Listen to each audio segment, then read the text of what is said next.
সবকিছু আমাদের কাছে আসে, প্রাণপণ চেষ্টা করে ভাই, আমাদের তো পালাবার পথ নাই, আমরা যেদিকে যাই ঝুলাবে, এটা হচ্ছে রিয়েলিটি ভাই। আমি আমি আপনি এমন জায়গাতে আমার নিয়ে আইলেন, হুম এই ছেলে আমার 3 জেনারেশনের ছোট ছেলে মানুষ, হুম তার সাথে আমি মুক্তিযুদ্ধ আদর্শ বাম ডান কিছুই থাকবে না, সব মিলেমিশে করতে হবে। শুধু এদেরকে নেতা ওরা বুঝবে কয়েকদিন পরে। ওই যে এরা যেমন 6 মাস পরে বুঝছে যে একটা মুক্তিযুদ্ধ ছিল, তাদের নেতা মাহফুজ আলম বলছে 6 মাস লাগবে না, এরা 1 মাস পরেই বুঝবে আরো কি কয় এরা। আমি এই কথাটা বলে দিলাম, বাবারা তোমরা ভালো থাকো। এর আগে কোনো মহান নেতার সাথে আমি বসি না, আমি আগে আগে জানলে মহিউদ্দিন সাহেবরে আমি অন্য কিছু বলতাম। শুনো তুমি কথাটা, ফাউন্ডেশন কি বুঝায়, একটা বিল্ডিং এর ফাউন্ডেশন, বাংলাদেশের ফাউন্ডেশন কি, বাংলাদেশ নামটা কিভাবে হলো, কিসের মধ্য দিয়ে বাংলাদেশ, এটা তো নামটা ছিল পূর্ব পাকিস্তান, এটা বাংলাদেশ হলো কেমনে? তুমি 47-কে বলতেছো আজাদির যুদ্ধ, আজাদির যুদ্ধ তো 52 সনে শেষ হয়ে গেছে। 52 সনে আইসেই তো স্লোগান হয়ে গেল আমার মায়ের ভাষা কেড়ে নেওয়া যাবে না, যখন পাকিস্তানিরা পাঞ্জাবিরা আমাদের ভাষা কেড়ে নিতে চাইলো। মাত্র 5 বছরের মাথায় তো সব শেষ হয়ে গেল। এরপরে 52 থেকে যে তোমার সাথে কি বলবো, 69 71, তোমার বাবার জন্ম কত সনে আমি জানি না, আরো পরে হবে, আমার চেয়ে ছোট হবে তোমার বাবা। তুমি একটা কথা মনে রাখবার চেষ্টা করো, ইতিহাস বাদ দিয়া বাংলাদেশের এই যে 62 64 66 69 71 বাদ দেয়া, শুধু তোমরা এসে একটা আন্দোলনে জয়লাভ করে ফেলছো এবং আন্দোলনের মাথায় তোমরা দাঁড়াইছো। এই ফসলটা কিন্তু বপন করছে জমির মধ্যে বিএনপি সহ বিরোধী দল, বীজ ফালাইছে বিরোধী দল, চারা লাগাইছে বিরোধী দল, হালিবাজ দিছে বিরোধী দল, ধান হলুদ করছে পানি দিছে বিরোধী দল। তোমরা এসে 1 মাসে কাইটা দিছো, 1 মাসে কাইটা দিয়ে তোমরা মনে ফজলু ভাই একটা ছোট প্রশ্ন করতে চাই। আপনি যাদেরকে বলতেছেন ওরা আইসা কাইটা দিছে, ওরা না আসলে আপনারা কি কাটতে পারতেন? একদম একদম, হয়তো বা আরো 15 দিন পরে হইতো, আরো 1 মাস পরে হইতো, কিন্তু হতো না। কে বলছে? আমার সন্তানের মতো। আমি যখন ছাত্রলীগের প্রেসিডেন্ট 80 সনে, ওই সময় বুধ ও জন্মগ্রহণ করে নাই, আমি 80 সনে ছাত্রলীগের প্রেসিডেন্ট, 83 পর্যন্ত এরশাদ বিরুদ্ধে আন্দোলনের আমি প্রধান নেতা। যেদিন জয়নাল জাফর মুজাম্মেল কাঞ্চন দীপালিসা, আমি প্রধান নেতা, আমি একা বক্তৃতা করছি। এগুলো তো এদেরকে বলে লাভ নাই তো এইসব কথা। তুফাইল আহমদরা কারা, শাহ মুয়াজ্জেমরা কারা, নূরে আলম সিদ্দিকে মুক্তিযুদ্ধ কারা করছে? এরা কি আন্দোলন সংগ্রাম করে এরা কি আন্দোলন করেই কইছে আমাকে মন্ত্রিসভায় নেও আর আমার কথায় রাষ্ট্র চলবো? এরা তো গিয়ে এখন গ্রামে গ্রামে বৈশা থাকে, ওই যে সমন্বয়কের নামে জেলায় জেলায় কি করতেছে তারা। এখন দল করবে, আমি তাদেরকে অভিনন্দন জানাই রাখলাম, বাবারা একটা দল করো, তোমাদের দল অনেক বড় হোক, সব মানুষ তোমাদেরকে ভোট দেখ, তোমরা মানুষের কাছে যাও, গিয়া তোমরা দেশ চালাও। কিন্তু আমাদেরকে নিয়ে, আমাদের মুক্তিযুদ্ধ নিয়ে কটাক্ষ করিয়া যা ইচ্ছা তা বলবা যে আমরা মাপ চাইতে হবে, এখন মুসলমানরা আল্লাহর কাছে মাপ চাইতে হবে, মুক্তিযুদ্ধের যে কথাটাও আমাদেরকে সহ্য করতে হবে, এবং এই কথার পিছনে জামাত ইসলাম নাই, এটা আমাকে ধরতে হবে। এটা কে বলছে? জামাত ইসলাম সব কিছুর পিছনে আছে, যেখানে তোমরা বলো শিবির আছে সমস্ত কিছুর পিছনে। তবে একটা কথা তোমাদেরকে বলি, এই দিন কিন্তু দিন না, this is not the last. এই মুভমেন্টই লাস্ট মুভমেন্ট না, কিন্তু এই গেমটা কিন্তু ফাইনাল গেম। তোমরা যেটা বলতেছো may not be final game in the history, এটা সেমিফাইনাল ফার্স্ট রাউন্ডও হইতে পারে না। কিন্তু ফজলু ভাই আপনি কি ওদেরকে বেনিফিট অফ ডাউট দিবেন? ওরা তো প্রত্যাহার করলো, এবং কেউ তো আজকেও হান্নান মাসুদ ওই লেখার কথা আপনি বলতেছে, আজকেও হান্নান মাসুদ বলতেছে যে ও শাস্তি দাবি করে, যে লেখক এই লেখা লিখছে ও দাবি করে যে এডিটর এটা দেখা দেখে নাই সেটা, এটা তো ওর অবস্থান, অনেকের অবস্থা। কার কাছে দাবি করে? জামাতের কাছে। শাস্তি কি জামাতের মতো একটা মেথডিক্যাল দল, একটা ক্যাডার ভিত্তিক দল তো 1 সেকেন্ড লাগে শাস্তি নিতে, জামাতের নিচে কতদিন হয়েছে? আপনি তো নিচে নেই তো, বরং জামাত শিবিরের সেক্রেটারি যে, আমি আপনাকে কি বলবো, সভাপতি যে আমি হেলালের সাথে তর্ক করছে, আজিজুল বাড়ি হেলালের সাথে, মুক্তিযুদ্ধ যে সঠিক ছিল না, এটা কি ছিল, এইসব কুকথা আকথা বা ওই যে কুযুক্তি, আমি তো এই ছেলেদের সাথে আলাপ করতে না না, রাজি না আপনি তো। ছেলেদের সাথে আলাপ করেন না, আপনার কথা বাংলাদেশের সবাই শুনতেছে, এই মুহূর্তে 13,000 জনের বেশি এতে লাইভ দেখতেছে। আপনি আমাকে একটা কথা বলেন, আপনি বাংলাদেশের একজন, মানে আমি কি বলবো, সবচেয়ে সাহসী মুক্তিযোদ্ধাদের একজন, মুক্তিযোদ্ধার একজন কমান্ডার। আমাদের যে 54 বছর পরে আইসা মুক্তিযুদ্ধের গুরুত্ব ওদেরকে বুঝাইতে হইতেছে, আপনি যাদেরকে 2 প্রজন্মের পরের, 3 প্রজন্মের পরে, আমারও 2 প্রজন্মের পরের যাদেরকে এটা বুঝাইতে হইতেছে, এর জন্য কি আমরা দায়ী না? আমরা মুক্তিযুদ্ধটাকে কোন জায়গায় নিয়ে গেছিলাম? আমরা সব জায়গায় 100% দায়ী। 54 বছরের মুক্তিযুদ্ধকে সবাই আপনি আমার ওই বক্তব্য শুনবেন।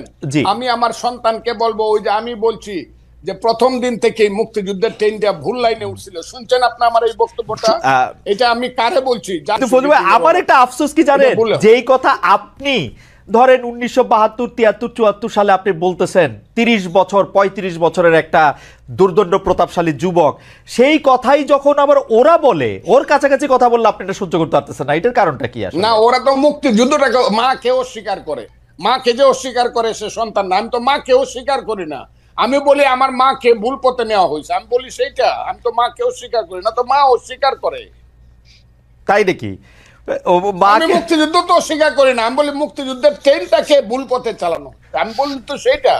শুধু ট্রেন ভুল পথে চালানো না, মুক্তিযুদ্ধের নাম কইরা মানে শোষণ, জনতোষণ, দুর্নীতি। মুক্তিযুদ্ধের নাম করে লাভ হয়েছে। ওই যে ছেলে এখন কথা বলতেছে, হ্যাঁ, ইউনিভার্সিটিতে পড়ে বা অনেক সুন্দর সুন্দর কথা বলে, এরা কথা বলে মুক্তিযুদ্ধ না হইলে ভুল ত্রুটি যত কিছু 54 বছর বলেন, বাঙালির সন্তান কিন্তু জেনারেল জেনারেল ওয়াকারুজ্জামান হইতো না। বাঙালির সন্তান কিন্তু সিনিয়র সচিব হইতো না। বাঙালির এই দেশে আদমজি, ইস্পাহানি, দাউদ, বাউনির সাইকেলের গাড়ি দেখতাম, তার নাতিদের গাড়ি।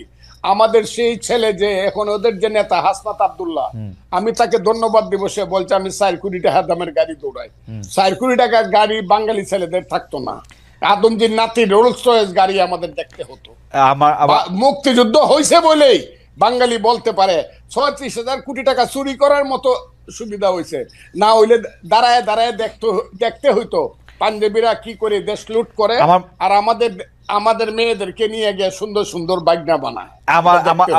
মুক্তিযুদ্ধ সবটা খারাপ এই কথাটা আমি বলবো না। আমার মনে হয় যে ভুল হয়েছে, কিন্তু মুক্তিযুদ্ধ সবটা খারাপ। মুক্তিযুদ্ধ হওয়ার ফলেই বাংলাদেশ নামে একটা দেশ হয়েছে, বাঙালি জাতির একটা রাষ্ট্র হয়েছে। বাস দ্যাটস অল। আমি আপনাকে শেষবারের মতো আসবো 1 মিনিটের একটা প্রশ্ন করার জন্য। সেই প্রশ্নটা হচ্ছে এরকম যে আপনি বাংলাদেশের রাজনীতির, যেটা আমি প্রথমেই করেছিলাম, যে 54 বছরের মধ্যে কোন সময়টা বাংলাদেশ রাষ্ট্র হিসাবে মুক্তিযুদ্ধের আদর্শে পরিচালিত হয়েছে বলে আপনি মনে করেন? আমি বলি তো সেইটা। শুধু ট্রেন ভুল পথে চালানো না, মুক্তিযুদ্ধের নাম কইরা মানে শোষণ, জনতোষণ, দুর্নীতি। মুক্তিযুদ্ধের নাম করে লাভ হয়েছে। ওই যে ছেলে এখন কথা বলতেছে, হ্যাঁ, ইউনিভার্সিটিতে পড়ে বা অনেক সুন্দর সুন্দর কথা বলে, এরা কথা বলে মুক্তিযুদ্ধ না হইলে ভুল ত্রুটি যত কিছু 54 বছর বলেন, বাঙালির সন্তান কিন্তু জেনারেল ওয়াকারুজ্জামান হইতো না। বাঙালির সন্তান কিন্তু সিনিয়র সচিব হইতো না। বাঙালির এই দেশে আদমজি, ইস্পাহানি, দাউদ, বাউনির সাইকেলের গাড়ি দেখতাম, তার নাতিদের গাড়ি। আমাদের সেই ছেলে যে এখন ওদের যে নেতা হাসনাত আব্দুল্লাহ, আমি তাকে ধন্যবাদ দিব। সে বলছে আমি 4 কোটি টাকা দামের গাড়ি দৌড়াই। 4 কোটি টাকার গাড়ি বাঙালি ছেলেদের থাকতো না। আদমজির নাতি রোলস রয়েস গাড়ি আমাদের দেখতে হতো। মুক্তিযুদ্ধ হয়েছে বলেই বাঙালি বলতে পারে 36,000 কোটি টাকা চুরি করার মতো সুবিধা হয়েছে। না হইলে দাঁড়ায় দাঁড়ায় দেখতে হইতো পাঞ্জাবিরা কি করে দেশ লুট করে, আর আমাদের মেয়েদেরকে নিয়ে গিয়ে সুন্দর সুন্দর বাগনা বানায়। মুক্তিযুদ্ধ সবটা খারাপ এই কথাটা আমি বলবো না। আমার মনে হয় যে ভুল হয়েছে, কিন্তু মুক্তিযুদ্ধ সবটা খারাপ। মুক্তিযুদ্ধ হওয়ার ফলেই বাংলাদেশ নামে একটা দেশ হয়েছে, বাঙালি জাতির একটা রাষ্ট্র হয়েছে। বাস দ্যাটস অল। আমি আপনাকে শেষবারের মতো আসবো 1 মিনিটের একটা প্রশ্ন করার জন্য। সেই প্রশ্নটা হচ্ছে এরকম যে আপনি বাংলাদেশের রাজনীতির, যেটা আমি প্রথমেই করেছিলাম, যে 54 বছরের মধ্যে কোন সময়টা বাংলাদেশ রাষ্ট্র হিসাবে মুক্তিযুদ্ধের আদর্শে পরিচালিত হয়েছে বলে আপনি মনে করেন? সেই সময়টা হলো 10 এপ্রিল থেকে 16 ডিসেম্বর 1972 সন। মানে মোটামুটি ভাবে, হ্যাঁ, 10 এপ্রিল 1971 সাল থেকে 10 এপ্রিল 1971 সাল থেকে 71 না, 10 এপ্রিল 1972।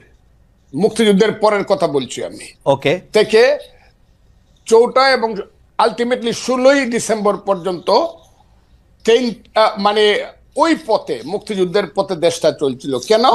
তখন 309 ঘন্টা বিতর্ক করে বাংলার শ্রেষ্ঠ সন্তানেরা, আবারও বলছি বাংলার শ্রেষ্ঠ সন্তানেরা, আবারও বলছি বাংলার শ্রেষ্ঠ সন্তানের একটা সংবিধান করছিল, যেটা পৃথিবীর শ্রেষ্ঠ সংবিধানের একটা হিসাবে পরিগণিত হইতো। পরে এটা নষ্ট হয়েছে। এই সংবিধানটাকে আবার আমার মাসুদ বাবারা এইটা একদম ওইটা কি বলছে, কবর দিয়ে দিতে চায়। বিরোধিতা তো একটু এমনিই করি না। এই শ্রেষ্ঠ ওই সময়টা 16 এর পর থেকে যা হয়েছে, 16 ডিসেম্বরের পরে 7ই মার্চ আসছে, 73 ভোট হয়েছে 39টা সিটে। ওই সরকারের আমলেই 39টা সিটে সঠিক হয়। আমার মনে যায় এই ফজলু ভাইয়ের কথা শোনা খুবই, মানে কি বলবো, খুবই আকর্ষণীয়, খুব চমৎকার, শুনতে ইচ্ছা করে শুধু, কিন্তু সময় নাই, আমাদের শেষ করতে হতেছে। কিন্তু 72 সংবিধানটা আপনি সত্যি পৃথিবীর সর্বশ্রেষ্ঠ সংবিধানগুলির একটা মনে করেন? সর্বশ্রেষ্ঠ বলে নাই তো, সবচেয়ে ভালো সংবিধান বলে, সবচেয়ে ভালো সংবিধান বলে একটা না, শ্রেষ্ঠ সংবিধান এক। আচ্ছা, শ্রেষ্ঠ সংবিধান একটা, ওই 70 অনুচ্ছেদ থাকা সত্ত্বে প্রধানমন্ত্রীর কাছে। না 70 অনুচ্ছেদ আমি আপনাকে বলি, 70 অনুচ্ছেদ তখন বাস্তবতায় তো এটা তো অনেক সময় লাগবে। 70 অনুচ্ছেদ তো হইলে 54 কে 55 কে 56 সনে ওই যে এমপি এমএলএ হইয়া ভোট কেনাকাটা করে যেভাবে প্রতি 24 ঘন্টায় একবার সরকার বদল হইতো, সেই তিক্ত অভিজ্ঞতা থেকে কিন্তু 70 না, এটা আপনারা বলেন বহুবার, এটার বহু রকম রেমেডি সারা পৃথিবীতে আছে, আপনারা ওইটার দিকে আপনারা জান নাই। যাই হোক, আমার কাছে 70 আমি সমর্থন করি না। আমি 72 সংবিধানে ফজলু, আপনি খালি 72 সংবিধানে আপনার সাথে আমি আলাদা করে একদিন কথা বলবো না। হাউএভার আপনি মানে একটু আপনার সাথে কথা বললে তো একটু প্রস্তুতি নিয়ে আসা উচিত, একটু সময় নিয়ে আসা উচিত। সেই জন্য আমি একটু প্রস্তুতি আর সময় নিয়ে 72 সংবিধানটা নিয়ে আপনার সাথে আপনি একদিন কথা বলবো না। কিন্তু ফজলু ভাই একদম চমৎকার ভাবে বলছেন যে উনি মনে করেন বাংলাদেশ মুক্তিযুদ্ধের চেতনার পথে ছিল হচ্ছে 1972 সালের 10ই এপ্রিল থেকে 4 ডিসেম্বর পর্যন্ত, অর্থাৎ যতক্ষণ পর্যন্ত গণপরিষদ 16 ডিসেম্বর পর্যন্ত, 4 নভেম্বর, হ্যাঁ 16 আপনি 16 ডিসেম্বর পর্যন্ত মনে করতেছেন, তাই তো? বলছি কারণ 16 ডিসেম্বরে গিয়ে এটা কার্যকরী হয়েছে। ওকে, 16 ডিসেম্বর পর্যন্ত কার্যকরী হচ্ছে, আর বাকি সময়টার ক্ষেত্রে তিনি সেটা মনে করেন না। আমরা একটু প্রশ্নটা একটু এক্সটেন্ড করি। আপনারা যে রাজনীতির মধ্যে দিয়ে যাইতেছেন, আমি বাংলাদেশের এই রাজনীতি দিয়া গত 30-32 বছর যতদিন পর্যন্ত এগুলো আমি অবজার্ভ করি, দেখছি যে আওয়ামী বিএনপি যে পথে হাঁটতেছে, আপনারা এই একই পথেই হাঁটতেছেন, ওইটারই আপনারা রাজনীতি মনে করছেন। গিয়ে এলাকার মানুষে বলবেন ব্রিজ বানাই দিবেন, রাস্তা বানাই দিবেন, কাউরে আপনি টাকা দিবেন, টেন্ডার দিবেন, সাহায্য দিবেন, কারো থেকে চাঁদা নিবেন, কাউরে চাঁদা দিবেন, একই সিস্টেম তো, মানে আপনার তো আলাদা কিছু হইলেন না। একটা ভাই শোনেন, একটা জিনিস আপনাকে বলি, সবচেয়ে বড় কথাটা হচ্ছে আমি আপনার একটা কথার সাথে সম্পূর্ণ দ্বিমত করি, এবং এই কথাটা আমার কাছে মনে হয়েছে খুবই জেনারেলাইজড একটা কথা। আপনি একটা কথা যেটা রনি ভাইকে বলছেন যে আওয়ামী লীগের দেয়া ছাঁচে বৈষম্য বিরোধী ছাত্র আন্দোলন চলতেছে। ভাই একটা কথা আপনাকে স্পষ্ট করে বলি, সবচেয়ে বড় কথা হচ্ছে বৈষম্য বিরোধী ছাত্র আন্দোলন কোন একজন স্টুডেন্ট কোন একটা কাজ করছে, কোন একজন সাধারণ নাগরিক একটা কাজ করছে, বৈষম্য বিরোধী ছাত্র আন্দোলন নাম ভাঙায় করছে, সমন্বয়ক শব্দটা নাম ভাঙায় করছে, তার মানে সেই দায় এই বৈষম্য বিরোধী ছাত্র আন্দোলন নিবে, এটা কোনোদিন হইতে পারে না। আমরা আমাদের জায়গা থেকে সবচেয়ে বড় যে জিনিসটা দেখছি যে এই পুরো যে আপনি যে সিস্টেমটার কথা বলতেছেন, কালচারটার কথা বলতেছেন, এইটা বৈষম্য বিরোধী ছাত্র আন্দোলন বলতে আপনারা যাদেরকে চেনেন ফেস হিসেবে এই মানুষগুলো এটার জন্য সবচেয়ে বেশি স্ট্রাগল করে যাইতেছে। এই পুরো বাংলাদেশের নতুন যে সংস্কার প্রক্রিয়া, এটার জন্য সবচেয়ে বেশি স্ট্রাগল করে যাইতেছে।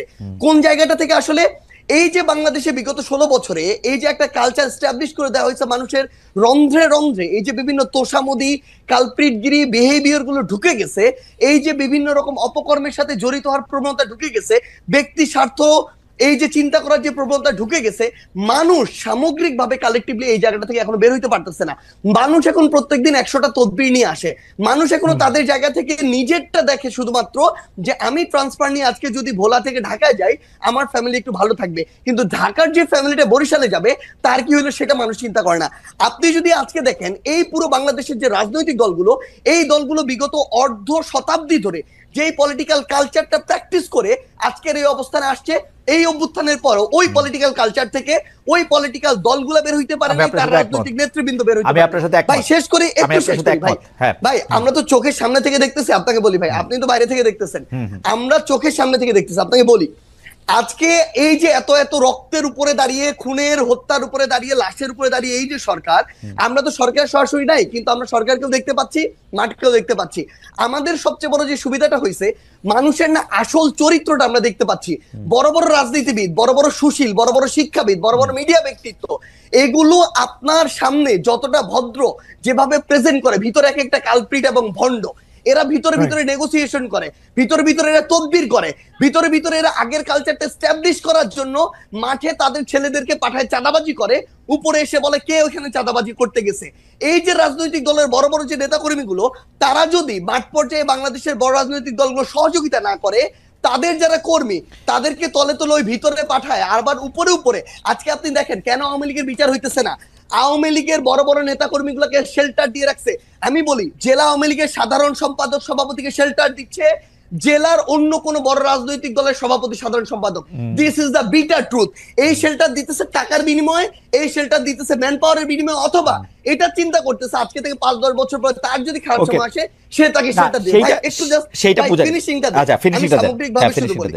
তো সবচেয়ে বড় কথাটা হচ্ছে, বৈষম্য বিরোধী ছাত্র আন্দোলন বলতে যে 3 জন ওইখানে সরকারি উপদেষ্টা কিংবা মাঠে যারা আছে, অ্যাকচুয়ালি যারা স্পিরিটটাকে ধারণ করে, ভাই 5 তারিখের পরে বৈষম্য বিরোধী ছাত্র আন্দোলন হইছে নতুন করে, এই সংখ্যাটা বেশি।